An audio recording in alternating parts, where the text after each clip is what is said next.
બપોરના લગભગ 1 વાગ્યાના સમયે મોહનજી જ્યારે પણ પોતાના ઓફિસમાંથી ઘરે પાછા આવતા હતા ત્યારે તેમના મહોલ્લાના બધા જ બાળકો સ્કૂલમાં જતા હોવાથી આખું મહોલ્લું સુમસાન રહેતું હતું.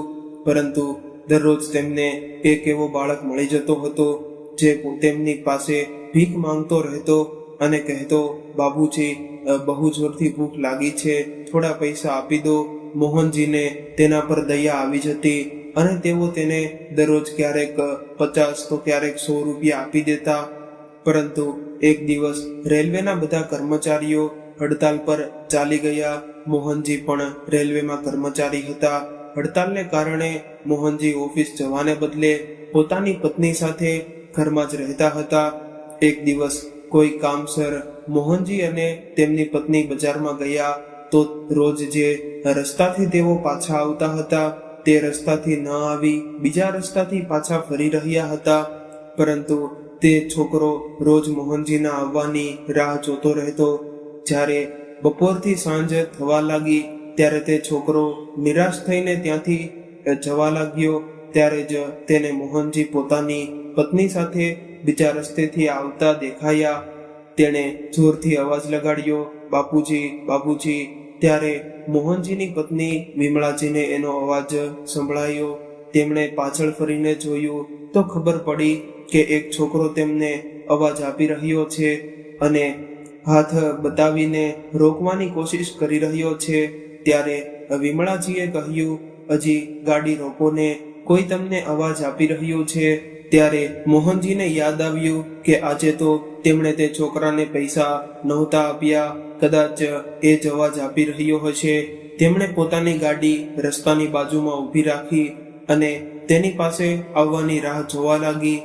ત્યારે તે છોકરો નજીક આવ્યો ત્યારે તેમણે તેને 50 રૂપિયા કાઢીને આપી દીધા. વિમળાજી બોલ્યા, આને પૈસા કેમ આપી રહ્યા છો? ત્યારે તે છોકરાએ કહ્યું, મેડમ સાહેબ, મારું નામ રાજુ છે, હું અનાથ છું, મારા માતા પિતા નથી, એટલે હું ભીખ માંગીને ખાઉં છું. એટલું કહીને તેની આંખોમાં આંસુ આવી ગયા.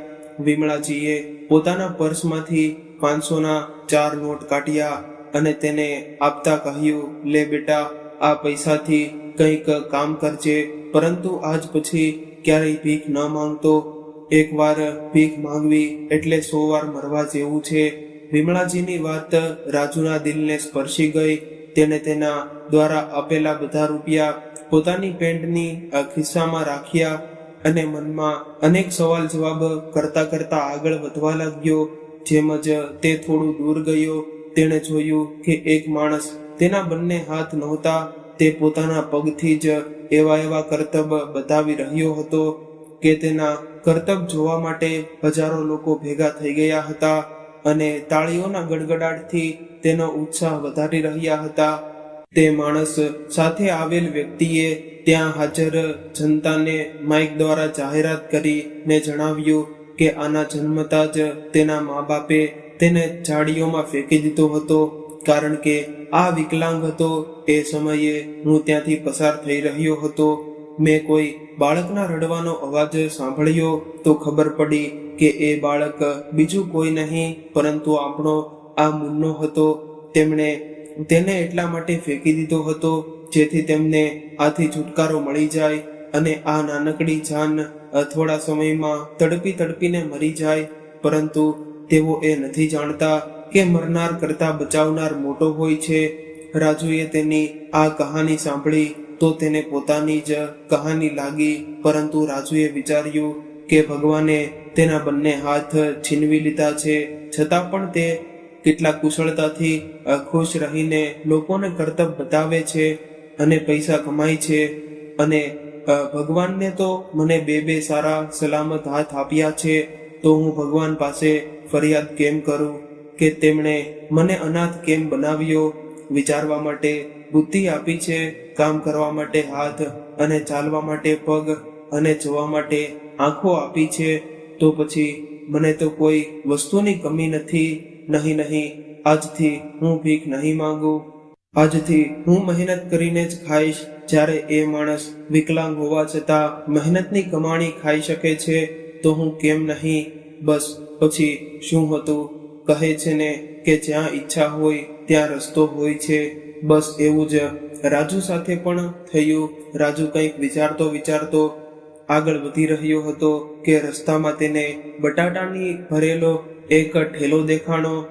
તે તેની પાસેથી પસાર થઈ રહ્યો હતો ત્યારે તેણે જોયું કે એ ઠેલાવાળો ખૂબ જ પરેશાન દેખાઈ રહ્યો હતો. તેણે તેને પૂછ્યું, શું થયું ચચ્ચા? તમે બહુ પરેશાન દેખાઈ રહ્યા છો. કંઈક થયું છે શું? ત્યારે તે માણસ પોતાનું મોઢું છુપાવીને રડતા બોલ્યો, હમણાં જ મારા ઘરેથી ફોન આવ્યો છે કે મારા પિતાજીનું અવસાન થઈ ગયું છે અને મેં કાલે જ આ બધા બટેકા ખરીદ્યા છે. હવે પોતાના ઘરે જવા માટે મારા પાસે પૈસા નથી. હવે હું શું કરું? કોની પાસે મદદ માંગુ? મને કંઈ સમજાતું નથી. આવું કહીને તે માણસ ફરી રડવા લાગ્યો. રાજુ તેને શાંત કરતા બોલ્યો, ચચ્ચા, આ બટેકા કેટલાના છે? બેટા, એમ તો મેં આ 400માં ખરીદ્યા છે, પણ આ બધા વેચ્યા પછી મને લગભગ 500 મળી જાય. જો કોઈ મને 410 પણ આપી દે તો હું આ બધા બટેકા તેને આપી દઉં, પણ હું કોને કહું કે આ લઈ લ્યો? મને કંઈ સમજાતું નથી, તે માણસે કહ્યું. ત્યારે રાજુ બોલ્યો, ચચ્ચા, મારા પાસે આખા 410 છે. તમે ઈચ્છો તો 10 રૂપિયાનો નફો લઈને આ બધા બટેકા મને વેચી શકો છો. રાજુની વાત સાંભળી તે ઠેલાવાળો તો ખુશીથી ખીલી ઉઠ્યો. તેણે ખુશી રાજુને ઠેલો સહિત બધા બટેકા આપી દીધા અને પૈસા લઈને ત્યાંથી ચાલ્યો ગયો. હવે રાજુ એ બટેકા લઈને ત્યાં ગયો જ્યાં તે રાત્રે સૂતો હતો. તેનું પોતાનું તો કોઈ ઘર નહોતું. તે એક નાની ઝૂંપડીમાં રહેતો હતો. તેણે તે ઠેલો ત્યાં જ ઊભો રાખી દીધો. આખી રાત્રે ઉંદરો બટેકા મજાથી ખાતા રહ્યા. સવારે ઉઠીને જ્યારે રાજુએ જોયું તો ઘણા બટેકા અડધા અધૂરા થઈ ગયા હતા. તેણે તેમને કાઢીને અલગ કર્યા અને કેટલાય બટેકા સડી પણ ગયા હતા. એટલે રાજુને ઘણું નુકસાન થયું. છતાં પણ તેણે હિંમત હારી નહીં. તેના કાનમાં એ જ શબ્દો ગુંજી રહ્યા હતા, ભીખ માંગવી એટલે 100 વાર મરવા જેવું છે. એટલે તેણે મનમાં નક્કી કરી લીધું હતું કે ભલે તેને જેટલી પણ મહેનત કરવી પડે તે કરશે, પણ ભીખ નહીં માંગે. બીજા દિવસે જ્યારે એ બટેકા વેચવા ગયો ત્યારે તેને મુશ્કેલીથી 200 રૂપિયા મળ્યા. રાજુ 400ના બદલે 200 રૂપિયા મળતા થોડો નિરાશ તો થયો, પરંતુ તેણે ફરી પોતાનું મન મજબૂત કર્યું અને વિચાર્યું કે તેને શાકભાજીનો નહીં પરંતુ કંઈ બીજો ધંધો કરવો જોઈએ. તે ખાલી ઠેલો ધકેલતો માર્કેટ તરફ ચાલ્યો ગયો. સવારે જતા તેણે જોયું કે એક ચાના ઠેલા પર બહુ ભીડ લાગેલી હતી. તે પણ ત્યાં જઈને શાંતિથી ઊભો રહીને જોવા લાગ્યો કે એ ચા વાળો કેવી રીતે ચા બનાવે છે અને લોકો ચાને કેટલી પસંદ કરે છે. તેણે એ દિવસે ત્યાંથી ચા ખરીદી અને પી, એ જોવા માટે કે ચાનો સ્વાદ કેવો છે અને એ ચામાં શું નાખે છે. ત્યારબાદ તેણે ચા વાળાને પૂછ્યું કે ચચ્ચા, તમે આ ચાનો ધંધો ક્યાંથી શરૂ કરો છો? ત્યારે ચા વાળાએ જણાવ્યું કે આ ધંધો તો પોતાના પિતાજી પણ કરતા હતા.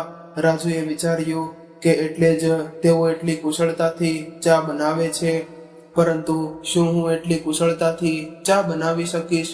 તેણે એ ચા વાળાને પૂછ્યું કે શું હું પણ આ ધંધો કરી શકું? ત્યારે તે ચા વાળા સજ્જને કહ્યું કે હા બેટા, કરી તો શકે, પરંતુ અહીં આસપાસ નહીં, કારણ કે બધા ગ્રાહકો તો મારા પાસે જ આવશે, કારણ કે મારો ઠેલો ઘણો જૂનો છે. એટલે તું આવું કર, બજારના બીજા છેડે પોતાનો ઠેલો લગાવી દે. રાજુ તે સજ્જનની વાત સાંભળી ખૂબ ખુશ થયો અને એ જ દિવસે પોતાનો ઠેલો લઈને બજારના બીજા છેડે ચાલ્યો ગયો. ચા બનાવવા માટેના બધા સામાનની વ્યવસ્થા કરવા લાગ્યો અને ત્યાં જ પોતાનો ઠેલો લગાવી દીધો અને પોતાના રહેવાની પણ વ્યવસ્થા કરી લીધી. હવે તે પોતાની જૂની ઝૂંપડીમાં સૂવા માટે પણ જતો નહોતો. હવે રાજુ દરરોજ વહેલી સવારે ઉઠતો, નાહી ધોઈને ભગવાનની પૂજા કરતો, ભગવાનનું નામ લઈને જ આગળ વધતો, ચા પણ બનાવતો. રાજુ સવારે રોજ જોરથી બોલતો રહેતો, આવો આવો, ચા પીને પોતાનો શુભ દિવસ બનાવો. શું લઈને આવ્યા છો અને શું લઈને જશો? ચા પીને જ પોતાનો મૂડ સારો બનાવશો. રાજુ આ બધું એટલી માસૂમિયતથી કહેતો કે ભલે કેટલો પણ કઠોર દિલનો માણસ હોય, તેનું દિલ પણ પીગળી જતું અને તે તેની પાસે ઊભો રહીને એક કપ ચા જરૂરથી પી જતો. તેની ચા એટલી સ્વાદિષ્ટ હતી કે કોઈ ચા પ્રેમી તો એક કપ સાથે બીજો કપ પણ પી જતો.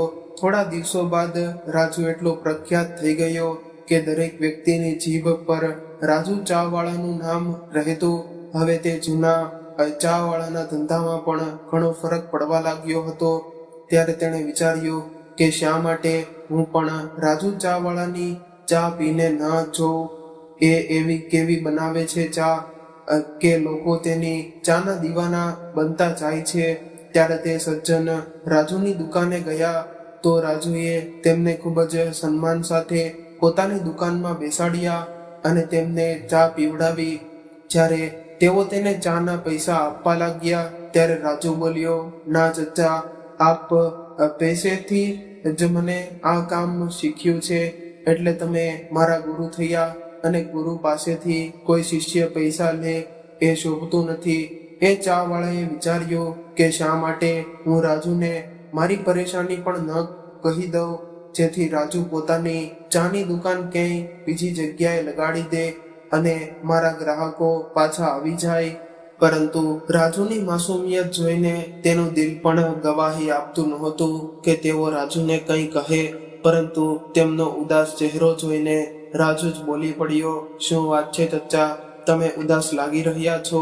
તે સજ્જન વ્યક્તિ બોલ્યા, બેટા રાજુ, હું કેવી રીતે કહું, ક્યાં મોઢે કહું? મારી પરેશાની મને સમજાતી નથી. મને ખબર છે કે જો હું મારી પરેશાની કહું તો તારું પણ દિલ તૂટી જશે. રાજુ બોલ્યો, ચચ્ચા, તમે એકવાર કહીને તો જુઓ, જો મારાથી બની શકે તો હું જરૂર કહીશ.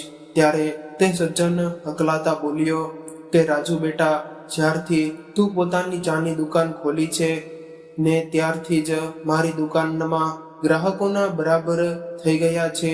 બેટા, હવે હું શું કરું? હવે હું વૃદ્ધ થઈ ગયો છું. આના સિવાય બીજું કામ મને આવડતું નથી અને અહીંથી મારું ઘર પણ નજીક પડે છે, એટલે હું અહીં નજીકમાં જ પોતાનો ચાનો ઠેલો ચલાવવા માંગુ છું. મેં તો વિચાર્યું હતું કે મારી દુકાનને કારણે તારી દુકાન નહીં ચાલે, એટલે જ મેં તને મારી પાસેથી દુકાન દૂર રહેવાની લગાવવાની સલાહ આપી હતી. પરંતુ મને શું ખબર હતી કે તેનો ઉલટો થવાનો છે. એટલું કહીને તેઓ પોતાનું મોઢું લટકાવીને શાંતિથી ઊભા રહી ગયા. રાજુ ચહેકતા ચહેરા સાથે તેમના ચહેરાને પોતાના બંને હાથમાં લઈને કુંડળીએ બેસી ગયો અને બોલ્યો, બસ એટલી જ વાત છે ચચ્ચા, આ પરેશાની તો આપણે ચપટીમાં હલ કરી દઈએ. એ કેવી રીતે બેટા? અરે ચાચા, મારું તો ન ઘર છે કે ન પરિવાર. હું મારો ઠેલો લઈને બીજા બજારમાં ચાલ્યો જઈશ. તમે મજાથી તમારો ધંધો જમાવીને નિશ્ચિત થઈને કામ કરતા રહેજો. રાજુની વાતો સાંભળીને તે ચા વાળો આશ્ચર્યચકિત થઈને રાજુને જ જોતો રહી ગયો. તેનું મોઢું ખુલ્લું ને ખુલ્લું રહી ગયું. તેમના મોઢેથી એક પણ શબ્દ ન નીકળ્યો અને તેઓ રાજુને મનમાં ઘણા આશીર્વાદ આપતા આપતા શરમથી માથું ઝુકાવીને ત્યાંથી ચાલ્યા ગયા. રાજુએ બીજા જ દિવસે પોતાનો બધો સામાન લીધો અને બીજા શહેરમાં રસ્તો પકડી લીધો. હવે તે ત્યાંથી ક્યાં જાય એ પણ તેને સમજાતું નહોતું. એ દિવસે તેણે પોતાના મા બાપની ખૂબ જ ખોટ અનુભવી રહી હતી કે કાશ આજે તેના માતા પિતા હોત તો તેનું પણ પરિવાર હોત અને તે પણ કહી શકતો હોત કે મારું પણ પરિવાર છે, અને પોતાના પરિવાર વાળાઓને પૂછત કે હવે તે ક્યાં જાય. પરંતુ અફસોસ કે તેને પોતાનું કહેવા માટે કોઈ નહોતું. પછી તેણે પોતાને હિંમત આપી અને મનમાં નક્કી કર્યું કે એક દિવસ તે પણ સમય બદલીને રહેશે. તેણે પોતાના આંસુ પોચા કર્યા અને બીજા શહેરમાં પહોંચી ગયો અને મનમાં બોલ્યો, હવે તો મને ખુશ રહેજો ચચ્ચા, હવે તો તમારા ગ્રાહકો મારા પાસે નહીં આવે. તેણે ફરી ભગવાનનું નામ લીધું અને પોતાના કામમાં લાગી ગયો. ત્યાં પણ તે એ જ લાઈનો બોલતો કે જે પહેલા બોલતો હતો. એક બે દિવસ તો ગ્રાહકો થોડા ઓછા હતા. રાજુએ ચા પણ ઓછી જ બનાવી હતી, કારણ કે તેને ખબર હતી કે નવી જગ્યાએ ઓળખ બનાવવામાં થોડો સમય લાગશે. પછી ધીમે ધીમે રાજુના એ માસૂમ શબ્દોથી પ્રભાવિત થઈને લોકો ત્યાં રોકાવા લાગ્યા અને વિચારતા, અરે એક કપ ચા તો પીવી છે, અહીં તો પીએ કે ક્યાં બીજી જગ્યાએ. જો આ માસૂમ બાળક પાસે પી લઈએ તો તેનું ભલું થઈ જશે. આવું વિચારીને કેટલાય લોકો તેની પાસે રોકાઈને ચા પીતા, તો કોઈ તેની એમ માસૂમિયત ભરી લાઈનો વારંવાર બોલતા રહેતા અને ચાનો આનંદ લેતા. આ રીતે રાજુ ધીમે ધીમે ત્યાં પણ પોતાની ચા માટે પ્રખ્યાત થઈ ગયો હતો. હવે તો ઘણા મોટા અમીર ઘરના લોકો પણ પોતાના ઘરની નાની મોટી પાર્ટીમાં ચા વાળાને પોતાના ઘરે ઓર્ડર આપવા લાગ્યા. તેના કારણે રાજુની સારી એવી કમાઈ થઈ જતી. હવે રાજુએ એ જ શહેરમાં માર્કેટની વચ્ચે એક પ્લોટ ખરીદી લીધો અને ધીમે ધીમે ઘર પણ બનાવવાનું શરૂ કર્યું. તેણે એ ઘર એવું બનાવડાવ્યું કે નીચે આખી દુકાન માટે રૂમ બનાવી અને દીધા અને ઉપર પોતાના રહેવા માટે જગ્યા બનાવી લીધી. અને જોતા જોતા રાજુ ચાવાળાનો ડબલ થી ટ્રિપલ માળનો બંગલો તૈયાર થઈ ગયો. હવે તેના માટે સારા સારા ઘરોમાંથી સંબંધો પણ આવવા લાગ્યા. તેણે એક સુશીલ અને સંસ્કારી છોકરી જોઈને લગ્ન પણ કરી લીધા. બીજી તરફ મોહનજી અને વિમળાજી ધીમે ધીમે વૃદ્ધ થઈ ગયા હતા. તેમણે પણ પોતાના બંને દીકરાઓને ખૂબ ભણાવ્યા, લખાવ્યા અને આટલા લાયક બનાવી દીધા કે બંને દીકરા મોહિત અને રોહિત પોતાના પગ પર ઊભા થઈ ગયા. બંને દીકરા પોતાના માતા પિતાથી દૂર બીજા શહેરમાં રહેતા હતા. જ્યારે પણ વિમળાજીનું મન પોતાના પુત્રો અને પૌત્રીઓને મળવાનું થતું, ત્યારે તેઓ પોતાના પતિ મોહનજીને વારંવાર તેમને મળવા જવા કહેતા. ત્યારે તેઓ તેમને મળવા માટે દીકરા વહુ પાસે લઈ જતા, પરંતુ દીકરા વહુ તો તહેવારોમાં પણ તેમને મળવા આવતા નહોતા. જ્યાં સુધી મોહનજી રેલવેમાં નોકરી કરતા હતા, ત્યાં સુધી દીકરા વહુ દરેક તહેવારે તેમને મળવા આવતા, તેમના માટે ભેટો લાવતા. પરંતુ જ્યારથી મોહનજી નિવૃત્ત થઈ ગયા, ત્યારથી તો દીકરા વહુની નજરોમાં તેઓ બંને કબાડ જેવી વસ્તુ બની રહ્યા છે. મોહનજી તો પોતાના મનને સમજાવી ચૂક્યા હતા કે બાળકોને પોતાની આઝાદીથી જીવવા દો, પરંતુ વિમળાજીને પોતાના પૌત્ર અને પૌત્રીઓને ખૂબ જ યાદ આવતી રહેતી અને એટલા માટે તેઓ વહુઓ દ્વારા ઘણી વખત અપમાનિત થયા છતાં પણ પૌત્રો અને પૌત્રીઓના મોહને કારણે તેમની પાસે જવાની જિદ્દ કરતા રહેતા અને વિમળાજીનું મન રાખવા માટે મોહનજી તેમને લઈને જતા. પરંતુ કોઈને કોઈ વાતની લઈને વહુઓ તેમને ટોણા મારતી રહેતી. મોહનજી વિમળાજીના મોહ માયામાં જોઈને આશ્ચર્યચકિત થઈ જતા. જે સ્ત્રી પોતે આખી જિંદગી બીજા લોકોને આત્મસન્માનનો પાઠ ભણાવતી રહી, એ જ સ્ત્રી આજે માત્ર પોતાના પુત્ર અને પૌત્રીઓની એક ઝલક માટે પોતાના દીકરા વહુઓનું એટલું અપમાન પણ ખુશી ખુશી સહન કરી લે છે. લોકો સાચું જ કહે છે કે લોકોને મૂળ કરતા વ્યાજ વધારે પ્રિય હોય છે, અને આ વાત વિમળાજીએ સાચી સાબિત કરી દીધી. એવું વિચારીને મોહનજી સ્મિત કરી રહેતા. એવું નહોતું કે મોહનજીને પોતાના પુત્ર અને પૌત્રીઓથી પ્રેમ નહોતો, તેઓ પણ તેમને ખૂબ જ પ્રેમ કરતા હતા. એટલે જ તો તેઓ પણ વિમળાજીને ના પાડ્યા વગર પોતાના દીકરા વહુના ઘરે લઈને જતા. પછી ભલે વહુઓ તેમને 4 વાતો સંભળાવી દે, થોડા સમય માટે તેમને પણ ખરાબ લાગતું હતું, પરંતુ વિમળાજી એવું કહીને મરમનું કામ કરી દેતા કે અરે, પોતાના જ તો બાળકો છે, પોતાના લોકોની વાતનું શું ખરાબ માનવું, પછી શું હતું. મોહનજી પણ શાંતિથી ચૂપ થઈ જતા. પરંતુ હદ તો ત્યારે થઈ ગઈ જ્યારે બંને દીકરા વહુ પોતાના પિતાજી પાસે આવીને રડતા રડતા બોલ્યા કે પપ્પા, અમારી નોકરી છૂટી થઈ ગઈ છે, કારણ કે બોસનું કહેવું છે કે અથવા તો અમુક દિવસો માટે વિદેશમાં રહો, નહીં તો આ નોકરી છોડી દો.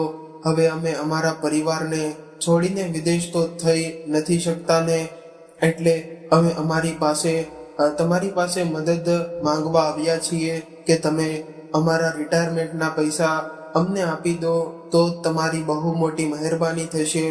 અને હવે તમે લોકો પણ રોજ રોજ વૃદ્ધ થવા જઈ રહ્યા છો તો તમને પણ દીકરા, વહુ અને નાતી પોતરાના સાથની જરૂર પડશે જ. એટલે આજથી તમે બંને અમારાથી કોઈ એકના ઘરે રહી જશો. મોહનજી ખૂબ જ અનુભવી વ્યક્તિ હતા. તેમણે વિચાર્યું કે આજ સુધી જેમણે અમને એકવાર પણ પોતાના ઘરમાં માન સન્માન આપ્યું નહીં, એ જ બાળકો આજે કેટલી મીઠી મીઠી વાતો કરીને અને આદર બનાવીને અમને સાથે રહેવાની વાત કરી રહ્યા છે. પરંતુ વિમળાજી તો પોતાના દીકરા વહુની વાતોમાં આવી ગઈ અને પોતાના ભોળાપણાને કારણે તેમણે ચાલાકી સમજી નહીં અને તેઓ પોતાના પતિને કહેવા લાગી કે બાળકો સાચું તો કહે છે જી, હવે આપણે વૃદ્ધ થઈ ગયા છીએ તો આજે નહીં તો કાલે આપણને પોતાના બાળકોના સાથની જરૂર પડશે જ ને.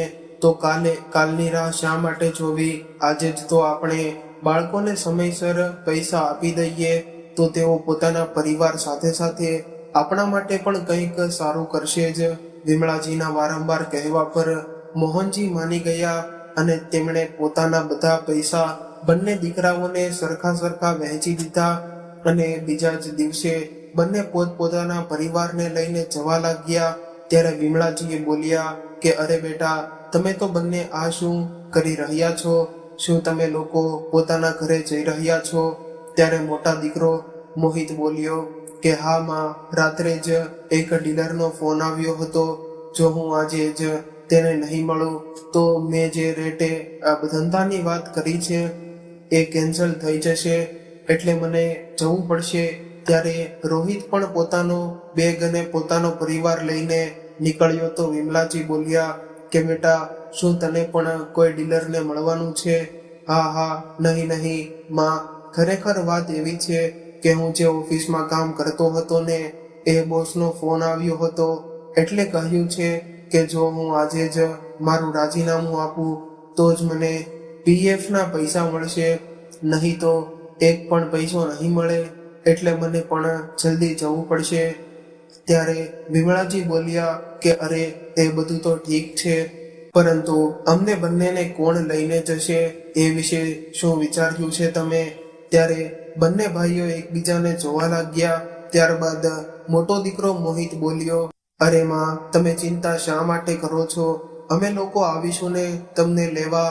અને તમે લોકો ક્યાં કોઈ બીજાના ઘરે રહો છો કે તમને અમારી જેમ રૂમનું ભાડું આપવું પડે છે? અત્યારે તમે લોકો મજાથી રહો. અમારા માંથી જેને પણ સમય મળશે એ આવીને તમને લઈને જશે. ત્યારે વિમળાજી બોલ્યા કે અરે બેટા, આપણે બધા તો એક જ ઘરમાં હતા.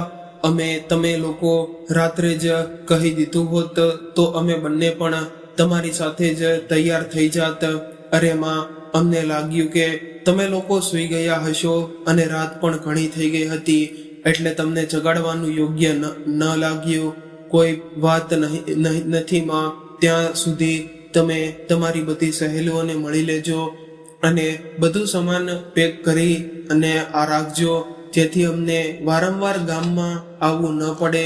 એટલું કહીને બંને દીકરા વહુઓએ વિમળાજીના પગ સ્પર્શ કર્યા અને નીકળી ગયા. વિમળાજી પોતાના દીકરાઓને ઘણા આશીર્વાદ આપી રહી હતી કે તેમના બાળકો કેટલા સમજદાર થઈ ગયા છે. ત્યાં સુધી મોહનજી ઊંઘમાંથી જાગ્યા પણ નહોતા. જ્યારે તેઓ ઉઠ્યા ત્યારે જોયું કે આખું ઘર શાંત અને સૂનું લાગી રહ્યું હતું. તેમણે અવાજ લગાડ્યો, વિમળા, ઓ વિમળાજી, હમણાં આવી. એવું કહેતા વિમળાજી ગરમ પાણી લઈને પોતાના પતિ પાસે ગઈ. ત્યારે તેમણે પૂછ્યું, અરે, આજે આખું ઘર સૂનું કેમ લાગી રહ્યું છે? બાળકો ક્યાં છે? વિમળાજીએ માયુસ થઈને જવાબ આપ્યો કે હજી તેઓ બંને તો પોતાનો પરિવાર લઈને ચાલ્યા ગયા, કારણ કે તેમને કોઈ જરૂરી કામ આવી ગયું હતું. તેમણે એટલા માટે નહોતા જગાડ્યા કારણ કે તમે છેલ્લા થોડા દિવસોથી રોજ રાત્રે મોડા સૂતા હતા. એટલે તમારી ઊંઘ પૂરી ન થઈ હોય એવું વિચારીને બાળકો તમને નહોતા જગાડ્યા અને મને કહ્યું છે કે પપ્પા પાસે અમારી તરફથી માફી માંગી લેજો. જુઓ ને આપણા બાળકો આજકાલ કેટલા સમજદાર અને જવાબદાર થઈ ગયા છે. વિમળાજીની નિસ્વાર્થ પ્રેમભરી વાતો સાંભળીને મોહનજીની આંખોમાં આંસુ આવી ગયા કે મારી પત્ની કેટલી ભોળી છે. તેણે તો પોતાના દીકરાઓનો લાલચ અને સ્વાર્થ કંઈ જ સમજ્યો નથી, પરંતુ તેઓ પોતાના દીકરાઓની સચ્ચાઈ કહીને પોતાની પત્નીને દુખી કરવા નહોતા માંગતા. જો કે તેઓ પોતાના દીકરાઓની ચાલાકી સારી રીતે સમજી ગયા હતા કે તેઓ અહીં માત્ર પૈસા લેવા જ આવ્યા હતા અને પૈસા મળતા જ ગાયબ થઈ ગયા. તેમણે પોતાના માતા પિતાથી કોઈ લેવા દેવા નથી, એટલે જ તો તેમણે અમને પોતાના સાથે ચાલવા માટે પણ નહોતું કહ્યું અને પોતાનું કામ પૂરું થતાં જ શાંતિથી નીકળી ગયા. જ્યારે 1 મહિનો 2 મહિના વીતી ગયા ત્યારે વિમળાજી મોહનજીને બોલ્યા, કેમજી બાળકો જ્યારેથી અહીંથી ગયા છે ત્યારથી જ તો અમને એકવાર પણ ફોન કર્યો છે કે ન લેવા આવ્યા છે, જ્યારે તેઓ તો કહીને ગયા હતા કે અમને જલ્દી જ લેવા આવશે. મોહનજી માત્ર સ્મિત કરી રહ્યા અને શાંતિથી ચૂપ રહી ગયા. પછી થોડા દિવસો બાદ મોહનજી અચાનક પોતાના ઘરની સીડીઓ પરથી પડી ગયા. તેમની કમરમાં ખૂબ જ ગંભીર ઈજા થઈ હતી. વિમળાજીને પોતાના પાડોશીઓની મદદથી તેમને નજીકની હોસ્પિટલમાં પહોંચાડ્યા. ત્યાં જઈને ડોક્ટરે જણાવ્યું કે તેમની કમરની હાડકી ફ્રેક્ચર થઈ ગઈ છે. તેમનું જલ્દીથી જલ્દી ઓપરેશન કરવું પડશે, નહીં તો બહુ મોટી મુશ્કેલી થઈ શકે છે. કદાચ મોહનજી ક્યારેય પોતાના પગ પર ઊભા ન રહી શકે. ડોક્ટરની વાતો સાંભળીને વિમળાજી ગભરાઈ ગઈ. તેમને કંઈ સમજાતું નહોતું કે હવે શું કરવું. તેમના પાસે જેટલા પૈસા હતા ત્યાં સુધી તો તેમણે મોહનજીનો ઈલાજ કરાવ્યો, પરંતુ જેમ જેમ પૈસા ખતમ થવા લાગ્યા તેમ તેમ તેઓ વધુ ગભરાવા લાગી. પછી તેમણે પોતાની પડોશણ કવિતાને ફોન કરીને આખી વાત કહી કે હવે તેમના બધા પૈસા પૂરા થઈ ગયા છે અને હવે શું કરવું તે સમજાતું નથી.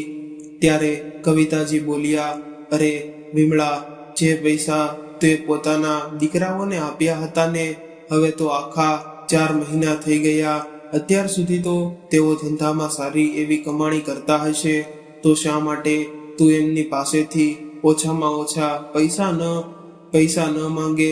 વિમળાજીને કવિતાની સલાહ સારી લાગી, તેથી તેમણે તરત જ પોતાના મોટા દીકરા મોહિતને ફોન કર્યો અને ત્યાંની આખી વાત કહી કે કેવી રીતે તેના પપ્પાની કમરની હાડકીમાં ઈજા થઈ છે. જો સમયસર ઓપરેશન નહીં થાય તો, એટલું કહીને તેઓ ધડાધડ રડવા લાગી. મોહિત બોલ્યો, માં તમે શાંત થઈ જાઓ. હાલ તો મારા પાસે પૈસા નથી, કારણ કે પપ્પાએ જેટલા પૈસા આપ્યા હતા એ બધા મેં ખર્ચી નાખ્યા છે. જો રોહિત પાસે હશે તો તમે તેની પાસે વાત કરીને જાણી લ્યો. હું 2-4 દિવસ પછી તમને ફોન કરું છું. એમ કહીને તેણે ફોન કાપી નાખ્યો. વિમળાજી મોહિતની વાતો સાંભળીને દંગ રહી ગઈ. તેમને વિશ્વાસ જ નહોતો આવી રહ્યો કે જેમને તેઓ આજ્ઞાકારી, સમજદાર અને જવાબદાર દીકરા માનતી હતી એ સમય આવતા આવો જવાબ આપશે. છતાં પણ મજબૂરીમાં તેમણે રોહિતને ફોન કર્યો અને તેને પણ આખી વાત કહી. તો તેણે પણ કહી દીધું, શું માં, તમને શું લાગે છે કે પૈસા એક જગ્યાએ જ પડ્યા રહેતી વસ્તુ છે? પૈસા તો અહીંથી આવે છે અને ત્યાં જાય છે. એને જ તો બિઝનેસ કહે છે. મેં તો બધા પૈસા બિઝનેસમાં લગાવી દીધા છે. હવે તમે અચાનક પૈસાની માંગ કરી રહ્યા છો, તો હું ક્યાંથી લાવીને આપું? મારા પાસેથી પૈસાની આશા ન રાખતા અને પોતાના પિતાની તબિયત વિશે પૂછ્યા વગર જ ફોન કાપી નાખ્યો. હવે વિમળાજીને સમજાતું નહોતું કે તેઓ શું કરે, જેમના માટે તેમણે પોતાનું બધું લૂંટી દીધું. એ જ બાળકો સમય આવતા પોતાના માતા પિતાને આંખો બતાવી રહ્યા હતા. આ બધું વિચારીને તેઓ બિલખીને રડવા પડ્યા. છતાં બિલખી બિલખીને રડી પડી, છતાં પણ તેમણે હિંમત હારી નહીં અને પોતાના બધા ગહેના અને દાગીના વેચીને પોતાના પતિનો ઈલાજ કરાવતી રહી. એ દરમિયાન તેમના કેટલાય સગા સંબંધીઓ પણ તેમને મળવા આવ્યા. વાતચીત દરમિયાન વિમળાજીએ તેમને જણાવ્યું કે કેવી રીતે તેમના બાળકો તેમને બહેલાવી ફિસલાવીને બધા પૈસા લઈ ગયા અને જ્યારે તેમને પૈસાની જરૂર પડી ત્યારે એ જ બાળકો તેમને આંખો બતાવી રહ્યા છે. ત્યારે બધા સગા સંબંધીઓએ બંને દીકરાઓ પર દબાણ બનાવ્યું કે તેઓએ પોતાના માતા પિતાની સેવા કરવી જ પડશે. જો તેઓ અત્યારે તેમની સેવા નહીં કરે તો પછી ક્યારે કરશે? માતા પિતા તો આ જ દિવસ માટે પોતાના સંતાનોને ઉછેરીને મોટા કરે છે અને તમે બંને ભાઈઓ તો પોતાના પિતાના નિવૃત્ત થયા પછી તેમના બધા પૈસા પણ લઈ લીધા અને આજે જ્યારે તેમના પર મુશ્કેલી આવી છે ત્યારે તમે બંને તેમને આવા તેવર બતાવી રહ્યા છો. આ તો બહુ ખોટી વાત છે. તમારે અત્યારે જ તમારા પિતાને પોતાના સાથે લઈને જવા પડશે, નહીં તો અમને બીજો રસ્તો પણ આવડે છે. આવા લોકો દ્વારા ધમકી આપવામાં આવતા મોટા દીકરા મોહિતે મન ન હોવા છતાં પોતાના પપ્પા મમ્મીને પોતાના ઘરે લઈ ગયો, કારણ કે તેની પત્ની રીના ઘરમાં જ રહેતી હતી અને રોહિત પત્ની ઓફિસ જતી હોવાથી તે તેમની સેવા કરી નહોતી શકતી. હવે મોહનજીને સારા હોસ્પિટલમાં ભરતી કરાવવામાં આવ્યા. ત્યાંની ફી અને દવાઓનો ખર્ચો ખૂબ જ વધારે હતો. મોહિત તો માત્ર 8 દિવસમાં જ ખર્ચો કરીને થાકી ગયો. તેણે તો હાથ ઊંચા કરી દીધા અને પોતાની માને સ્પષ્ટ કહી દીધું, માં, પપ્પાના બહુ ખર્ચા છે, હું આટલો ખર્ચો ઉઠાવી શકતો નથી. ત્યારે વિમળાજી બોલ્યા, બેટા, રોહિતને કહીને તેની પાસેથી પણ મદદ લઈ લેને, તેને પણ તો તારા પપ્પાએ પૈસા આપ્યા છે. વિમળાજી એટલું કહેતા જ મોહિતનો ગુસ્સો ફાટી નીકળ્યો. તે ક્રોધમાં ચીસો પાડતા બોલ્યો, શું માં, તમે લોકો અમને થોડાક પૈસા શું આપી દીધા કે અમે અમારા પર કોઈ ઉપકાર કરી દીધો છે જે વારંવાર એ જ વાત કહીને અમને બધાની સામે શરમાવે રાખો છો? બધા સગા સંબંધીઓમાં તમે અમારી થૂથુ મેમે કરાવી દીધી, છતાં તમારું મન નથી ભરાયું કે રોજ પૈસાનો જ ધમકો આપતા રહો છો? કેટલા પૈસા જોઈએ છે તમને? કહી દો, હું અત્યારે જ આપી દઉં અને અહીંથી હમણાં જ નીકળી જાઓ અને ક્યારેય તમારું મોઢું પણ મને બતાવશો નહીં. એમ કહીને તે બૂમો પાડતો ત્યાંથી ચાલ્યો ગયો. બિચારી વિમળાજી આંસુ વહેડાવતી ત્યાં બેઠી રહી. ત્યારે તેમની વહુ રીના આવી અને બોલી, લે બુઢિયા, હવે પડી ગઈ ને તારા કળેજામાં ઠંડક? તને તો બસ બહાનું જોતું કે મારા પતિને ટોણા મારવાનું બહુ ઘમંડ છે ને પોતાના પૈસાનો, તો હવે એ પૈસાને જ ખાઈને રહેવું. અને ખબરદાર, જો ફરીથી મારા ઘરમાં પગ પણ મૂક્યો તો. એમ કહીને તે પણ પોતાના રૂમમાં ચાલી ગઈ. વિમળાજી પોતાના દીકરા વહુના આવા વર્તનથી સ્તબ્ધ રહી ગઈ. તેમને સમજાતું નહોતું કે હવે શું કરવું. તેમણે ઝડપથી ઘરના બધા જ કામ કર્યા અને પોતાના પતિ માટે ટિફિનમાં થોડી રોટલી અને શાક લઈને હોસ્પિટલમાં જવા નીકળી ગઈ. ત્યાં જઈને પોતાના પતિને રોટલી શાક ખવડાવ્યું. એટલામાં નર્સ આવી અને બોલી, મેડમ, તમે ડોક્ટર સાહેબને જઈને મળી લો. તેઓ ક્યારથી તમને મળવા માંગે છે, પરંતુ તમે અહીં હતા જ નહીં. વિમળાજી દોડી ડોક્ટર પાસે ગઈ તો તેમને જણાવ્યું કે મોહનજીના ઓપરેશનમાં 5 લાખ રૂપિયા લાગશે. વિમળાજીને 5 લાખનું નામ સાંભળતા જ ચક્કર આવવા લાગ્યા. તેઓ મનમાં વિચારવા લાગી, કાશ અમે અમારા બંને દીકરાઓને 20 લાખ રૂપિયા ન આપ્યા હોત તો આજે કેટલું સારું ઈલાજ કરાવી શક્યા હોત અને દીકરા વહુ પણ આગળ પાછળ ફરતા રહેતા. આખી ભૂલ તો મારી જ છે. જો હું વારંવાર પૈસા આપવા માટે ન કહેતી તો મારા પતિ આ નાલાયક લોકોને પૈસા ન આપતા, પરંતુ મારી આંખો પર તો પુત્ર મોહની આ પટ્ટી બંધાઈ ગઈ હતી. આવું વિચારીને તેઓ એ જ સમયે રડી પડી અને પોતાને સાંભળતા બોલી કે સર, હું પૈસાની વ્યવસ્થા કરીને તમને જણાવી દઈશ. ડોક્ટર બોલ્યા, જેટલું મોડું કરશો તેટલી જ મુશ્કેલી અને ખર્ચો વધશે. હવે વિમળાજી શું કરે તેમને કંઈ સમજાતું નહોતું. તેમને ખબર હતી કે જો તેઓ રોહિતને ફોન કરશે તો તેનો જવાબ શું હશે. છતાં પણ મજબૂરીમાં તેમણે હિંમત કરીને ફોન કર્યો.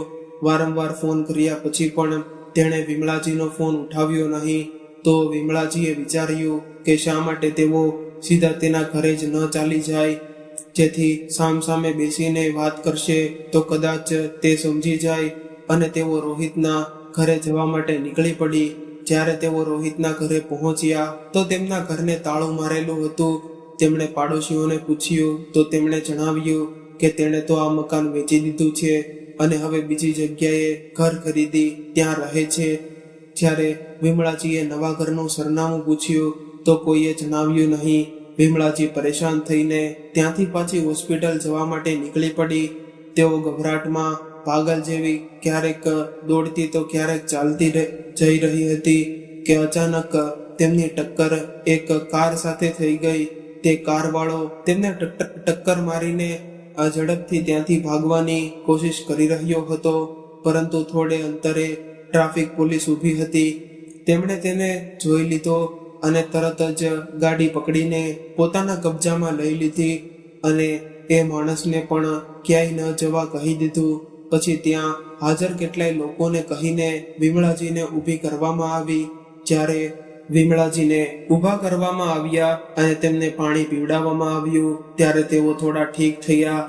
ત્યારબાદ જ્યારે તેમણે તે કારના માલિકને જોયો તો તેઓ હક્કાબક્કા રહી ગયા. એ માણસ બીજો કોઈ નહીં પરંતુ તેમનો નાનો દીકરો રોહિત જ હતો. તેણે જ્યારે પોતાની માને જોઈ ત્યારે ગીરગીટની જેમ રંગ બદલાઈને બોલ્યો, અરે માં, તમે અહીં? હવે આ પપ્પાની તબિયત કેવી છે? હું તો તમને અને પપ્પાને મળવા જ જતો હતો.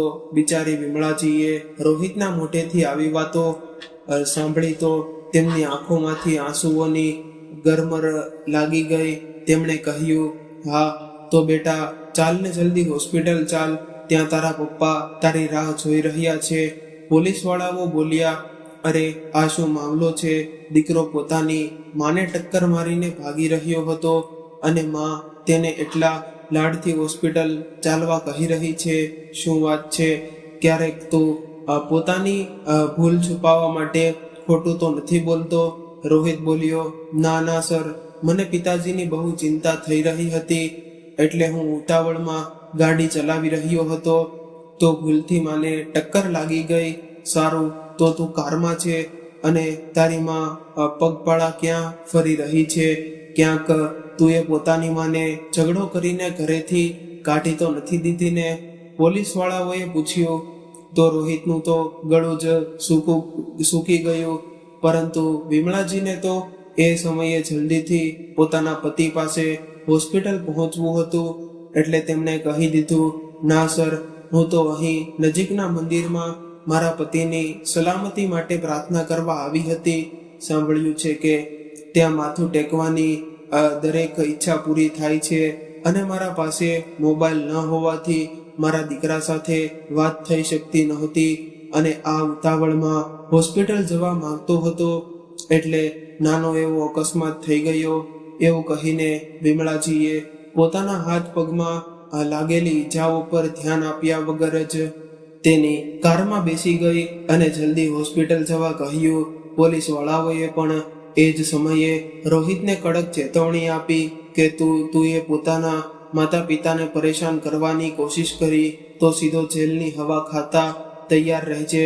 રોહિત એક જ તરફ પોતાની માને ટક્કર મારવાને કારણે અને પોલીસની નજરમાં આવી જવાને કારણે ડરી રહ્યો હતો તો બીજી તરફ પોલીસની ચેતવણીથી પણ ગભરાઈ ગયો હતો.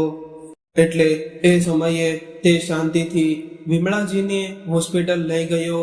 વિમળાજી સાથે થયેલો અકસ્માત અને મજબૂરીમાં પોતાના પિતા પાસે જવું, ત્યાં જઈને તેણે જોયું તો મોહનજીને ઓપરેશન થિયેટરમાં લઈ જવામાં આવી ચૂક્યા હતા.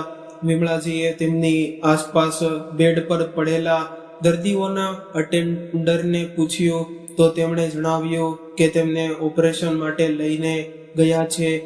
ત્યારે વિમળાજીએ કાઉન્ટર પર જઈને પૂછ્યું કે તેમની ફી કોણે ભરી તો તેમણે જણાવ્યું કે રાજુ નામના એક સજ્જને ફી ભરી છે અને દવા ગોળી માટે વધારાના 10,000 રૂપિયા પણ જમા કરાવી દીધા છે, જેથી તમને પછી કોઈ તકલીફ ન પડે.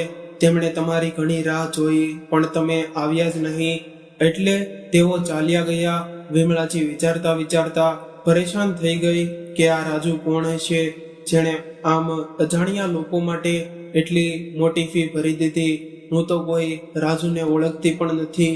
પછી તેમણે રોહિતને રાજુ વિશે પૂછ્યું તો તેણે પણ નામાં માથું હલાવી દીધું. ત્યારબાદ થોડા સમય પછી રોહિતના પિતાને ઓપરેશન થિયેટરમાંથી બહાર લાવવામાં આવ્યા.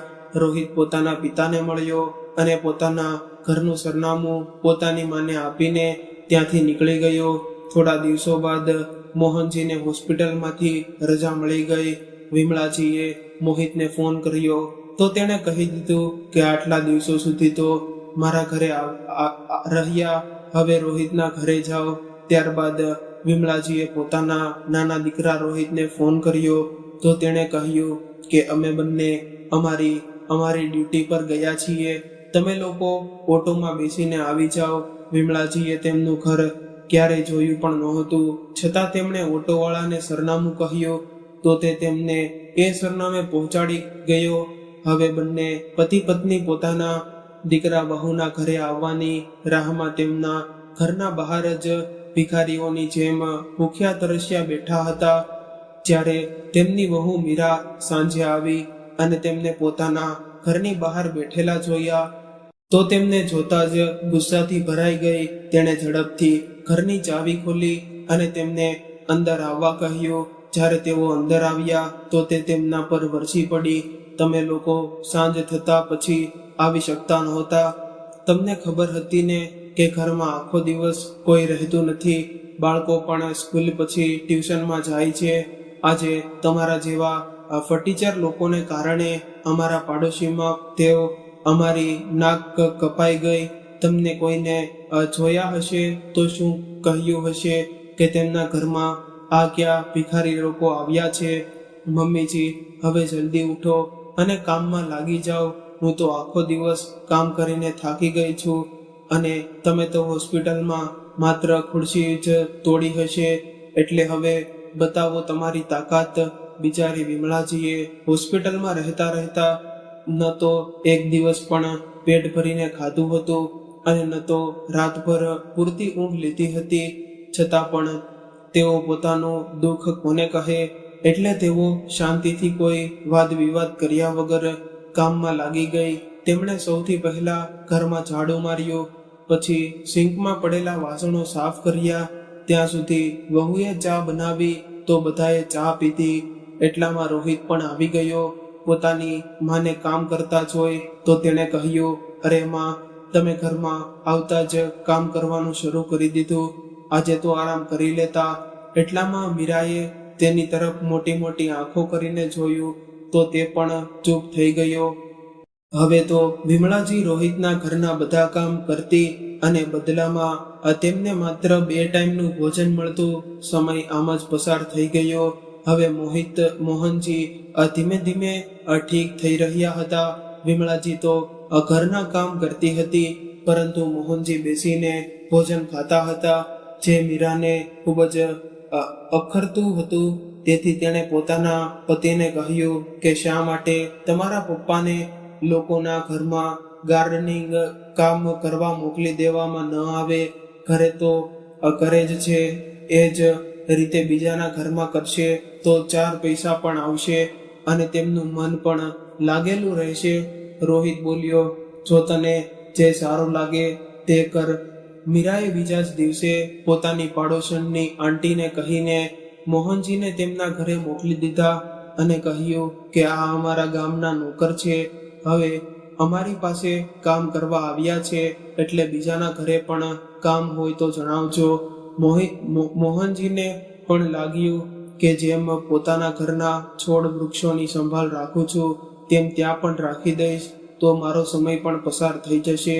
તેઓ જાણતા નહોતા કે તેમની વહુએ તેમને નોકર બનાવીને ત્યાં મોકલ્યા છે. ત્યારે ત્યાં આંટી આવી અને બોલી કે દાદા, તમારા દીકરા બહુ નથી શું કે તમને આ ઉંમરમાં પણ લોકોના ઘરમાં કામ કરવું પડે છે? મોહનજી બોલ્યા, ના ના, તમને ગેરસમજ થઈ છે, રોહિત મારો દીકરો જ છે. ત્યારે આંટી બોલી, દાદા તમે તો બહુ સારા છો, જરા અમારા ઘરની બે ઘર છોડીને મારી એક સખીના ઘરે પણ આવું જ કામ કરવાનું છે, ત્યાં પણ આ જ કામ કરી દેજો. મોહનજીએ આમાં માથું હલાવી દીધું. બીજી તરફ વિમળાજીને તો કંઈ ખબર જ નહોતી. તેમને લાગતું હતું કે તેમના પતિ માત્ર ફરવા જ જાય છે. જ્યારે તેઓ મોહનજીને પૂછતી કે તમે સવારે સવારે ક્યાં ચાલ્યા જાઓ છો, ત્યારે પણ તેઓ કંઈ કહેતા નહોતા. નહીં તો તેઓ ગુસ્સો કરતા કે આટલું કામ કરવું તેમના સ્વાસ્થ્ય માટે યોગ્ય નથી. પરંતુ મોહનજી પોતાનું મન રીઝવવા માટે જતા રહેતા. ક્યારેક તેઓ થાકી જતા તો કોઈ દિવસ જતા પણ નહોતા, કારણ કે તેમને ખબર નહોતી કે તેમની વહુ તેમના કામના બદલામાં પૈસા લે છે. જે દિવસે તેઓ કામ કરવા ન જતા તે દિવસે તે ઘરની માલકીન તેને ખૂબ ઉલટું સીધું સંભળાવતી. એક દિવસ તો હદ થઈ ગઈ.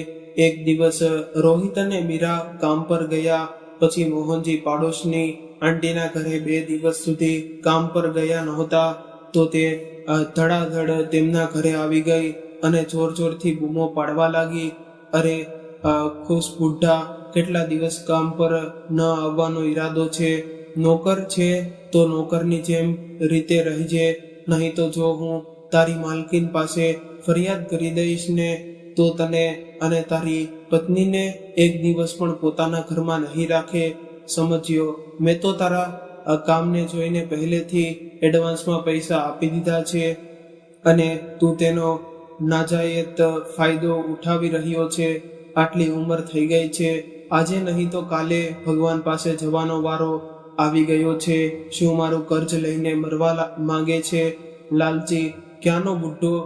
આણે પોતાના ગામમાં પણ આવું જ કર્યું હશે, એટલે જ તો આને અને એની પત્નીને પોતાના ઘરથી શું પોતાના ગામમાંથી પણ કાઢી મૂક્યા હશે.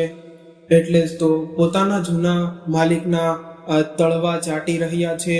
આ બંને તેની આવી વાતો સાંભળીને બંને પતિ પત્ની સ્તબ્ધ રહી ગયા. વિમળાજીને સમજાતું નહોતું કે એ આવી વાતો શા માટે કરી રહી છે. છતાં પણ વિમળાજી બોલ્યા, જો બહેનજી, રોહિત અમારો દીકરો છે, અમે તેના માતા પિતા છીએ. તમને કોઈ ગેરસમજ થઈ હશે એટલે તમે આવી વાતો કરી રહ્યા છો. ત્યારે એ પાડોશણ વિમળાજીને મારવા માટે હાથ ઊંચો કરવા લાગી અને બોલી કે મને બહેનજી કહેવાની તારી હિંમત કેવી રીતે થઈ? નોકરાણી છે, નોકરાણી છે, નોકરાણીની જેમ પોતાની હદમાં રહેજે, એમ કહીને તે મારવા લાગી. ત્યારે મોહનજીએ તેનો હાથ પકડી લીધો અને કહ્યું કે હા મેડમજી, અમે ખરેખર નોકર જ છીએ. તમારી જેવા અમીર લોકો સાથે વાત કરવાની અમારી ઓકાત નથી, પરંતુ તમને પણ મારી પત્નીને મારવાનો કોઈ અધિકાર નથી. અમારા માલકીન આવશે ત્યારે તમે વાત કરી લેજો. ત્યારે તે બોલી, અરે હું તો તમારા ભલા માટે જ તેઓ ગયા પછી આવી હતી કે તેમને તમારી કરતૂતો વિશે ખબર ન પડે અને તેઓ તમને પોતાના ઘરેથી ધક્કા મારીને બહાર ન કાઢી મૂકે. પરંતુ તમે લોકો તો એટલા મૂર્ખ છો કે પોતાના જ પગ પર કુહાડી મારી રહ્યા છો. તો અમે શું કરીએ? સારું, હવે તો મીરા આવ્યા પછી જ વાત કરીશ. પછી જોતી જોજો કે તે તમારો શું હાલ કરે છે. તેનો હોબાળો સાંભળીને ઘણા લોકો તેમના ઘરમાં ભેગા થઈ ગયા અને આ બુઢા બુઢીની તો એકલ જ સટિયાઈ ગઈ છે એવું કહીને લોકો હસી રહ્યા હતા. તેમની પાડોશણે પોતાના ઘરે જઈને મીરાને ફોન કરીને આખી વાત કહી દીધી. મીરા પણ પોતાના સાસુ સસરા પર ખૂબ ગુસ્સે હતી. બીજી તરફ તેના સાસુ સસરા પણ મીરા પર ગુસ્સે હતા કે તે તેમને નોકરાણી કેવી રીતે કહી શકે. મીરા જ્યારે પોતાના ઘરે આવી તો આખું ઘર સાફ સુથરું હતું. તેણે વિમળાજીને કહ્યું કે માજી, ચા બનાવીને લાવો. વિમળાજી બોલ્યા, માલકીન હમણાં લઈને આવી અને પોતાના આંસુ પોછા કરતા કરતા ચા બનાવીને તેના રૂમમાં લઈ ગઈ. એટલામાં રોહિત પણ આવી ગયો. વિમળાજી બોલ્યા કે માલિક, તમારા માટે પણ ચા લઈને આવું શું? રોહિત બોલ્યો, આ શું બોલી રહ્યા છો માં? ત્યારે મીરા બોલી કે સાચું તો કહી રહી છે, તેમને નોકર બનવાનો જ શોખ છે, તો અમે શું કરી શકીએ. ત્યારબાદ તેણે એ દિવસથી બધી વાતો વધારી ચડાવીને કહી અને એ પણ જણાવ્યું કે તેણે તેમને નોકર કેમ કહ્યા, કારણ કે આ બંને પહેલા જ દિવસે જ્યારે અમારા ઘરની બહાર બેઠા હતા ત્યારે બધાએ તેમને જોઈ લીધા હતા અને મને પૂછતા હતા કે આ લોકો કોણ છે, તો હું શું જવાબ આપતી. એટલે મેં તેમને નોકર કહી દીધા, જેથી તેમના સાથે સાથે અમારી પણ ઇજ્જત બચી રહે. તેમાં મેં શું ખોટું કર્યું? અમે અમારા ઘરમાં તેમને માતા પિતાનું સન્માન તો આપીએ જ છીએ ને. હવે બહારના લોકો તેમને નોકર માને કે પરિવારના સભ્ય તમને ઓળખે તેમાં શું ફરક પડે? રોહિત બોલ્યો કે હા માં, મીરા સાચું જ તો કહી રહી છે. પોતાના દીકરાની વાતો સાંભળીને બંને પતિ પત્ની અવાક રહી ગયા. જ્યાં તેમણે લાગ્યું હતું કે તેમનો દીકરો તેમનો પક્ષ લેશે, ત્યાં તેણે તો પોતાની પત્નીનો જ પક્ષ લઈને તેમને એક જ પળમાં પરાયા બનાવી દીધા. બંને માતા પિતા તેને કંઈ કહી શક્યા નહીં અને પોતાના રૂમમાં ચાલ્યા ગયા. એ રાત્રે તેમણે ભોજન પણ ન કર્યું, પરંતુ કોઈએ તેમને ભોજન તો શું પાણી માટે પણ પૂછ્યું નહીં. મોડી રાત્રે જ્યારે મોહનજીને તરસ લાગી ત્યારે તેમણે જગ ઉઠાવીને જોયું તો તેમાં પાણી નહોતું. તેઓ પાણી લેવા માટે જેમ જ રસોડામાં જવા લાગ્યા ત્યારે તેમણે જોયું કે તેમના દીકરા વહુના રૂમની લાઇટ ચાલુ હતી અને તેમને તેમની વાતો સંભળાઈ રહી હતી. રોહિત, હું તો કહું છું કે આ બુઢા બુઢીને રસ્તામાંથી જ હટાવી દઈએ, પછી ન રહેશે બાસ કે ન વાગશે બાંસુરી. ત્યારે રોહિત બોલ્યો, યાર, પરંતુ માના એક્સિડન્ટ પછીથી તો પોલીસે મને કડક ચેતવણી આપી છે કે તેમને કંઈ ન થવું જોઈએ, નહીં તો તેમને કંઈ પણ થશે તો સીધે શંકા મારી ઉપર જ આવશે. સમજ્યું? મીરા બોલી, અરે મારા ભોળા પતિદેવ, મેં તેનો પણ ઇંતજામ કરી રાખ્યો છે. મેં મારી સખી પાસે કહીને તેમના પાગલ હોવાનો સર્ટિફિકેટ પણ બનાવડાવી રાખ્યો છે અને કેવી રીતે તેમને પાગલ સાબિત કરવાના છે એ પણ તેણે મને સમજાવી દીધું છે. રોહિત બોલ્યો, કેવી રીતે? ત્યારે મીરા બોલી, અરે યોગ્ય સમય આવવા દે તો તે આ બંને પોતે જ પોતાને પાગલ સાબિત કરી દેશે. જોતા જોજો, હું તેમના પર ખોટો આરોપ લગાવીને પણ એટલી ભોળી બની જઈશ કે એ બુઢો ગુસ્સાથી તિલમિલ ઉઠશે અને એ બુઢિયા પોતાના પતિનો જ પક્ષ લેશે.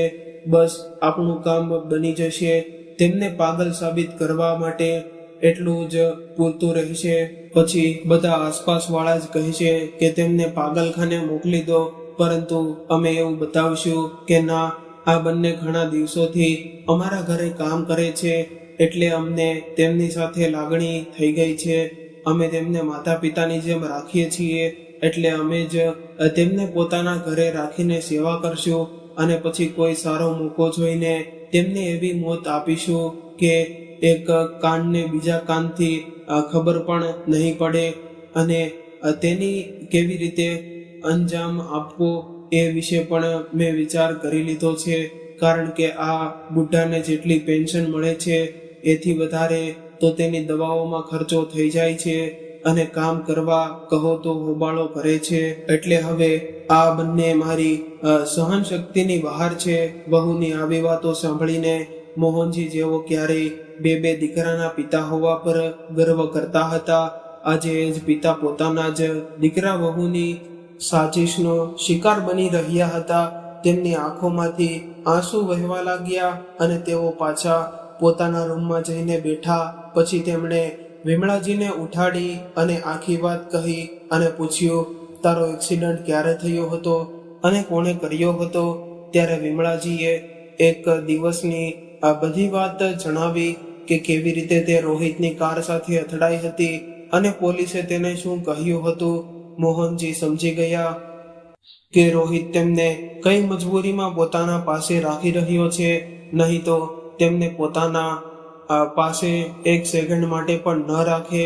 પોતાની બેઇજ્જતી કરાવવાને અને બેમોત મરવાને કરતા એમ સારું બંનેએ વિચાર્યું કે શા માટે રાતોરાત ક્યાંય ચાલ્યા ન જઈએ. આખરે વહુ પાસે તો પાક્કા પુરાવા હતા કે અમે બંને પાગલ છીએ. બંને પોતાની આંખોમાં આંસુ લઈને એ જ સમયે ત્યાંથી નીકળી ગયા. જતા પહેલા તેમણે જોયું કે તેમના દીકરા વહુના રૂમની લાઇટ બંધ થઈ ગઈ છે, એટલે કે તેઓ બંને સૂઈ ગયા છે. એવું વિચારીને બંને શાંતિથી ત્યાંથી નીકળી ગયા. ઘરેથી નીકળીને તેઓ એક હોટલ પાસે પહોંચ્યા. હોટલનો માલિક સવારે ચા નાસ્તો બનાવવા માટે આગ સળગાવી રહ્યો હતો. વિમલાજીએ કહ્યું કે બેટા, થોડું પાણી મળશે? શું એ દિવસે તે માણસ આગ સળગાવવામાં મોડો પડી ગયો હતો. તેણે તેમને દાંટીને ભગાડવાની કોશિશ કરી કે હજી તેણે પાણી ભર્યું નથી. બંને ત્યાં બેસીને તેને જોતા રહ્યા. જ્યારે તે કોઈ કામસર અંદર ગયો ત્યારે વિમલાજીએ આગ સળગાવી દીધી. તે માણસ બહુ ખુશ થઈ ગયો, કારણ કે તેને આગ સળગતી નહોતી. પછી તેણે ખુશ થઈને તેમને ચા અને પાણી બંને મફતમાં આપ્યા. પછી બંને આગળ વધ્યા તો જોયું કે રેલવે સ્ટેશન પર એક મોચીની દુકાન પાસે કેટલાય બ્રશ અને પોલીસની સામાન પડેલો છે. મોહનજીએ તેને ઉઠાવ્યા અને થોડે દૂર જઈને બેસી ગયા. એક સજ્જન આવ્યા અને બોલ્યા કે બાબા, મારા જૂતા જલ્દી પોલિશ કરી દો, મને ઇન્ટરવ્યૂ માટે જવું છે. મોહનજીએ ખાલી ડબ્બાથી પોલિશ કરીને તેના જૂતા ચમકાવી દીધા. તેણે તેના બદલામાં 50 રૂપિયા આપ્યા. બંને ખૂબ જ ખુશ થયા. જ્યારે એ છોકરો ઇન્ટરવ્યૂ આપી પાછો આવ્યો તો તે સિલેક્ટ થઈ ગયો હતો. તેણે ખુશ થઈને તેમને મીઠાઈનો ડબ્બો આપ્યો અને 100 રૂપિયા ઇનામ રૂપિયા આપ્યા અને તેની સાથે સેલ્ફી પણ લીધી. અને એ દિવસે મોહનજી અને વિમળાજી ખૂબ જ ખુશ થયા. હવે બંને વિચારવા લાગ્યા કે શા માટે આ પૈસાથી પોતાના ગામમાં ન ચાલ્યા જઈએ. જ્યારે તેઓ પોતાના ગામ પહોંચ્યા તો ખબર પડી કે તેમના બંને દીકરાઓએ તેમનું ઘર અને ખેતર બધું વેચી દીધું છે. પોતાના દીકરાઓની આ કરતૂતથી બંને ખૂબ જ દુઃખી થયા. હવે તેઓ ગામમાં રહીને શું કામ કરતા, કારણ કે ગામમાં બધા લોકો તેમની બહુ ઇજ્જત કરતા હતા, કેમ કે તેઓ સરકારી નોકરી કરતા હતા અને તેમના બંને દીકરા શહેરમાં રહેતા હતા. એટલે લોકો માનતા હતા કે તેમને પૈસાની કોઈ કમી નથી. તેથી તેઓ ગામમાં કોઈના ઘરે મજૂરી પણ કરી શકતા નહોતા અને દીકરાઓને છેતરપિંડીથી તેમના એકાઉન્ટને પોતાના એકાઉન્ટ સાથે જોડી દીધા, જેથી તેઓ પોતાની પેન્શનના પૈસા પણ કાઢી ન શકે. હવે મજબૂરીમાં પોતાની ઇજ્જત બચાવવા અને પેટ ભરવા માટે તેમને ફરી શહેરમાં આશરો લેવો જ પડ્યો. રડતા રડતા બંને ફરી બીજા શહેરમાં ચાલ્યા ગયા, જેથી પોતાના દીકરાઓનું મોઢું પણ ન જોવું પડે. હવે ત્યાં બંને પતિ પત્ની ફૂલ વેચવા લાગ્યા. તેમના ફૂલ કોઈ લેતું તો કોઈ નહોતું લેતું. ક્યારેક તેમને ભોજન મળતું તો ક્યારેક નહોતું પણ મળતું. એક દિવસ ફૂલ વેચતા વેચતા તેઓ એ જ છોકરા સાથે અથડાયા. એ છોકરાએ તેમને ઓળખી લીધા અને બોલ્યો, બાબા, તમે અહીં શું કરી રહ્યા છો? તમે તો પહેલા એવું કહ્યું હતું કે. ત્યારે મોહનજી બોલ્યા, બેટા, પેટ શું શું નહીં કરાવતું. હવે તો અમે લોકો આ શહેરમાં રહીએ છીએ. અમે એટલે તમારી પત્ની પણ. હા બેટા, એ જો ત્યાં બેઠી છે તેની તબિયત સારી નથી, એટલે આજે શાંતિથી બેઠી છે, નહીં તો એ પણ મારા આ કામમાં મદદ કરતી. ત્યારે એ છોકરો કહ્યું કે બાબા, તમે ખરાબ ન માનો તો એક વાત કહો, શું તમારા પરિવારમાં કોઈ નથી? મોહનજી બોલ્યા, બેટા, કહેવા માટે તો મારા બે દીકરા છે, પોત્રો પોતરીઓ છે, પરંતુ પોતાનું કહેવા માટે કોઈ નથી. તો બાબા, તમે તેમના પર કેસ કેમ નથી કરતા?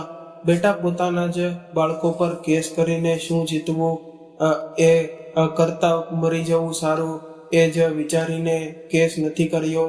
અને એ દિવસની વાત મોહનજીની આંખો સામે ફિલ્મની જેમ ફરી વળવા લાગી કે જો હું તેમના પર કેસ પણ કરું તો એ લોકો મને પાગલ સાબિત કરીને કેસ જીતી લેશે અને પોતાના જ બાળકો સાથે કેસ લડીને શું જીવવું? એમ વિચારીને મોહનજીએ બીજી રાહ પકડી લીધી અને એ છોકરો પોતાના રસ્તે ચાલ્યો ગયો. જ્યારે એ છોકરો પોતાના ઘરે ગયો ત્યારે પોતાની પ્રોફાઇલ ફોટો જોઈ રહ્યો હતો. તેમાં એ ફોટો પણ હતો જેના પર તેના પિતાની નજર પડી. ફોટો જોઈને એ ચોંકી ગયો. તેણે કહ્યું કે અરે બેટા રમણ, આ ફોટો તું કોના સાથે લીધો છે, ફરી બતાવતો. રમણે ફરી ફોટો બતાવ્યો. રમણના પિતા બીજો કોઈ નહીં પરંતુ એ જ અનાથ રાજુ હતો, જેને વિમળાજીએ 400 રૂપિયા આપીને કહ્યું હતું કે ભીખ માંગવી એટલે 100 વાર મરવા જેવું છે. તેણે ફોટો જોઈને કહ્યું કે અરે આ તો એ જ બાબુજી છે, જેઓના કારણે હું અહીં સુધી પહોંચ્યો છું. તેણે પૂછ્યું કે આ તને ક્યાં મળ્યા? ત્યારે રમણે તેના વિશે આખી વાત કહી. જ્યારે રાજુ તો તેમને દરરોજ યાદ કરીને ભગવાનની જેમ તેમની પૂજા કરતો હતો અને તેમના નાલાયક દીકરાઓને તેમની આવી દુર્દશા કરી દીધી. રાજુ બોલ્યો, બેટા શું તું મને અત્યારે જ તેમની પાસે લઈ જઈશ? નહીં તો એ લોકો ક્યાં બીજે ચાલ્યા જશે. રમણ બોલ્યો, પપ્પા એ લોકો ક્યાંય નહીં જાય, અત્યારે રાત થઈ ગઈ છે, કાલે સવારે જઈશું. પરંતુ રાજુના મનમાં ભારે ઉથલ પાથલ મચી હતી. તેને હવે 1 મિનિટ પણ રાહ જોવી સહન નહોતી થતી. એટલે તેણે કહ્યું, ના બેટા, મારું મન બહુ બેચેન થઈ રહ્યું છે. ખબર નહીં મારા બાબુજી કઈ હાલતમાં હશે, મને અત્યારે જ લઈ ચાલ. રાજુની જીદ સામે રમણ કંઈ બોલ્યો નહીં અને તેને લઈને ચાલ્યો ગયો. એ જ સમયે પોલીસની ટીમ રેલવે સ્ટેશન પર જેટલા પણ બેસહારા, બેઘર અને લાવારીસ લોકો હતા તેમને બચાવ કેન્દ્રમાં લઈ જઈ રહી હતી. એટલે તેમને પોલીસની ગાડીમાં બેસાડવામાં આવી રહ્યા હતા. ત્યારે રાજુ મોહનજીને અવાજ આપતો દોડ્યો, બાબુજી, બાબુજી. મોહનજીને એ અવાજ જાણીતો લાગ્યો એટલે એ અવાજ તરફ નજર કરી તો જોયું કે કોઈ અધેડ ઉંમરનો માણસ તેમની પાછળ દોડતો આવી રહ્યો છે. જ્યારે તે નજીક આવ્યો ત્યારે પણ મોહનજી તેને ઓળખી શક્યા નહીં. પરંતુ જ્યારે તેમણે રમણને જોયો તો બોલ્યા કે અરે બેટા, તું આ સમયે અહીં શું કરી રહ્યો છે? અરે આ કોણ છે? માફ કરજે બેટા, મેં તમને ઓળખ્યા નહીં. એટલું કહીને તેઓ થોડા દૂર થવા લાગ્યા. ત્યારે રાજુ તેમના પગમાં પડીને રડતા રડતા બોલ્યો કે બાબુજી, હું તમારો રાજુ, તમે તમારા રાજુને ઓળખ્યા નહીં. અને અમ્માજી, તમે જ તો મને ભીખ માંગવાની રોક્યો હતો અને આજે તમારા જ આશીર્વાદથી હું એક લાયક માણસ બની શક્યો છું. લો બાબુજી, અમ્માજી, હવે તમારો દીકરો તમને પોતાની મહેનતની કમાણી ખવડાવશે. તેમાં ભીખનો 1 રૂપિયો પણ નથી, પરંતુ અમ્માજીએ આપેલા 400 રૂપિયા અને બાપુજીએ આપેલા 10 રૂપિયાથી શરૂ કરેલા ધંધાથી જ તમારો દીકરો આજે આ મુકામ સુધી પહોંચ્યો છે. અર્થાત તમારા 410 રૂપિયાનું વ્યાજ જ હવે તમારા વૃદ્ધાવસ્થામાં સહારો બનશે. મોહનજી અને વિમળાજીની આંખોમાં આંસુ આવી ગયા અને બંને રાજુ સાથે તેના ઘરે ચાલ્યા ગયા. ત્યાં જઈને જોયું તો રાજુની 3 માળની બિલ્ડિંગ કોઈ બંગલાથી ઓછી લાગતી નહોતી. રાજુએ જણાવ્યું કે નીચેના દુકાનમાંથી તેને દર મહિને 50,000 ભાડું મળે છે અને ઉપરની 30,000 પણ મળે છે અને વચ્ચેના ભાગમાં તે પોતાના પરિવાર સાથે રહે છે. મોહનજી અને વિમળાજી બંનેની પ્રગતિ જોઈને ખૂબ ખુશ થયા. હવે રાજુ અને તેનો પરિવાર મોહનજી અને વિમળાજીની ખૂબ જ સેવા કરવા લાગ્યા. હવે તેઓ બંને પહેલા કરતાં પણ વધારે ખુશ રહેવા લાગ્યા. એટલે તેમને હવે વધુ દવાઓની પણ જરૂર પડતી નહોતી. આ દરમિયાન રાજુએ તેમને જણાવ્યું કે હોસ્પિટલમાં તેમના ઓપરેશનનું બિલ પણ તેણે જ ભર્યું હતું, કારણ કે તે સમયે તે પોતાની પત્ની સાથે કોઈને મળવા ગયો હતો અને તેને ખબર પડી કે પૈસાને કારણે તમારો ઈલાજ થઈ શકતો નથી. જ્યારે તે ફરીથી ગયો ત્યારે તમને લોકો ત્યાંથી જઈ ચૂક્યા હતા.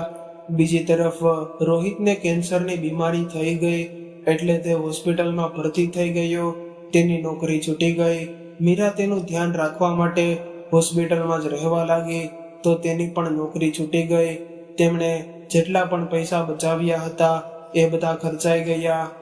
અહીં સુધી કે તેમનું ઘર પણ વેચાઈ ગયું, તેમના બાળકોનું ભણતર પણ અધૂરું રહી ગયું.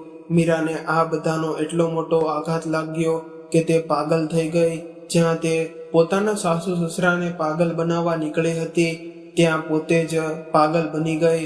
રોહિતે જોયું કે હવે તેના બાળકો પણ તેની પાસે આવતા નહોતા, ન તો તેની ખબર પૂછતા હતા કે તે પોતાની પત્નીની હાલત જોતો, પોતાની બીમારી વિશે વિચારતો અને બાળકોની ચિંતા કરતો. આ બધું વિચારીને તે સુકાઈને કાંટો બની ગયો હતો. તેણે જેટલું કર્જ લઈ લીધું હતું એ હવે લોકોની સામે માથું ઊંચું કરીને ઊભું રહેવાની તેની ઇજ્જત પણ રહી નહોતી. બીજી તરફ મોહિતનો પણ આખો વેપાર બરબાદ થઈ ગયો. તેણે પણ ધંધામાં ઘણું નુકસાન થયું. તેણે પણ મોટા મોટા વેપારીઓ પાસેથી એટલું કર્જ લઈ લીધું હતું કે લોકો તેની જાનના દુશ્મન બની ગયા હતા. હવે કર્જદાર તો તેના ઘરે પૈસા માંગવા આવી જતા હતા. તેણે પણ કર્જ ચૂકવવા માટે પોતાનું ઘર વેચી દીધું અને ભાડાના મકાનમાં રહેવા ચાલ્યો ગયો. તેની પત્ની રીનાએ જોયું કે તેનો પતિ હવે કંગાળ થઈ ગયો છે તો તે પોતાના બાળકોને લઈને પોતાના માયકે ચાલી ગઈ. હવે મોહિત એકલો ઘરમાં રહેતો અને કર્જદારોના ફોન પર ફોન આવતા તો રોજ દારૂ પીવા લાગ્યો. અને એક દિવસ એવો આવ્યો કે તે નશાનો આદિ બની ગયો અને લોકો પાસે ભીખ માંગી પોતાનું પેટ ભરવા લાગ્યો. બીજી તરફ રાજુનો દીકરો રમણ મોહનજી અને વિમળાજી પાસેથી સારી વાતો શીખતો અને તેમની પોતાના મોબાઈલમાં વિડીયો પણ બનાવતો. તેને કારણે તેઓ ખૂબ ચર્ચિત રહેતા બની ગયા. લોકો તેમને મળવા આવતા, ઘણા લોકો મદદ પણ માંગવા આવતા. એક દિવસ મોહિતે વિચાર્યું કે હું પણ જઈને જોઉં અને તે પણ મદદ માંગવા ત્યાં ગયો. ત્યાં જઈને તેણે પોતાના મા પપ્પાને જોયા તો જોતો જ રહી ગયો. તેણે રડતા પોતાના પિતાના પગ પકડી લીધા અને કહ્યું કે પિતાજી, મને માફ કરી દો. મોહનજી બોલ્યા, અરે બેટા, અહીં તો ઘણા લોકો મને કોઈ બાબા કહે છે તો કોઈ પિતાજી, કોઈ બાપુજી કહે છે, તો હું બધાનો પિતા તો ન બની જાઉં ને? લાગે છે કે આ બિચારો પણ મજબૂરીનો માર્યો હશે એટલે એટલો પરેશાન અને દુઃખી છે. બોલો ભાઈ, તમને શું જોઈએ? જે કહેશો એ મળશે. મોહિત પોતાના પિતાને જોઈને દંગ રહી ગયો. પછી તે પોતાની માને બોલ્યો કે માં, તમે પણ તમારા દીકરાને ભૂલી ગયા શું? વિમળાજી બોલ્યા, અરે શું તમે મને પણ ઓળખો છો બેટા? એટલે મને માં કહી રહ્યા છો? અરે જે જોઈએ એ કહો, તમે જરૂર મળશે. પછી એટલે રમણજીએ કહ્યું, આપો બેટા. રમણ, તેમને શું જોઈએ છે? એમ તો ભીખ માંગીને ન ખાવું જોઈએ, પરંતુ કેટલાય લોકોની આદત હોય છે કે કોઈને છેતરી તેમની સંપત્તિ હડપી લેવી અને પછી એ જ વ્યક્તિ પાસેથી ભીખ માંગવી. પરંતુ કોઈ વાત નહીં, જેવી કરણી એવી ભરણી. ભગવાને તો અમને આપવું શીખવ્યું છે એટલે આજે પણ બંને હાથથી આપી જ રહ્યા છીએ. પરંતુ લોકોને સમજ ક્યારે આવશે ખબર નહીં. અને તેમણે મોહિત પણ નોટોની વરસાદ કરી દીધો. મોહિત આંસુ વહેડાવતો રહ્યો અને રડીને પોતાની દુઃખભરી કહાની સંભળાવતો રહ્યો કે કેવી રીતે તેની પત્ની અને બાળકો બંને છોડીને ચાલ્યા ગયા અને હવે તે બેઘર થઈને અહીં ત્યાં ભટકી રહ્યો છે. એ જ દરમિયાન રોહિતે પણ એક દિવસ ટીવી પર જોયું કે તેના મા બાપ ખૂબ જ પ્રસિદ્ધ થઈ ગયા છે અને દરેક ગરીબોની મદદ કરે છે. તો તે પણ તેમની પાસે મદદ માંગવા ગયો.